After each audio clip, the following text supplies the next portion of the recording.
মুক্তির মঞ্জিলে দৃষ্টি রাখো, পথটা ধরে চলো প্রিয় নবীজি। মুক্তির মঞ্জিলে দৃষ্টি রাখো, পথটা ধরে চলো প্রিয় নবীজি। আসসালামু আলাইকুম ভাইরা, কেমন আছেন? ওয়ালাইকুম আসসালাম। আজকে আপনারা মসজিদে আসেন নাই কেন? আসসালামু আলাইকুম ইমাম সাহেব, আমি তো আসতে চাইছিলাম কিন্তু রাকিব ভাই খেলাতেই রাকিব, তোমার কাছে কি আল্লাহর ইবাদতের চেয়ে খেলা উত্তম হয়ে গেছে? নাই। রাকিব, মনে রেখো, আল্লাহর হুকুম আমাদের উপর মানা বাধ্যতামূলক। খেলা বা অন্য কোনো কাজ নামাজের চাইতে উত্তম হতে পারে না। তুমি কি জানো জাহান্নামের আযাব খুবই কঠিন? তুমি কি জাহান্নামের আযাবে পড়তে চাও? ইমাম সাহেব, আমি ভুল করছি, আমি আল্লাহর কাছে ক্ষমা চাইব।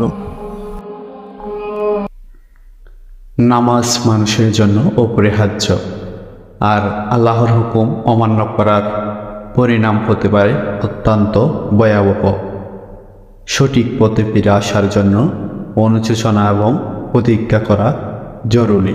তীর মঞ্জিলে দৃষ্টি রাখো, পথটা ধরে চলো প্রিয় নবীজি।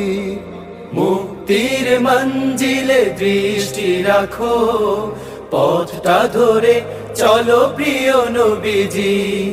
ধৈর্য সাথে নিয়ে নওশাদ এন্টারটেইনমেন্টের লক্ষ্য উদ্দেশ্য নিয়ে আজকে কথা বলবো।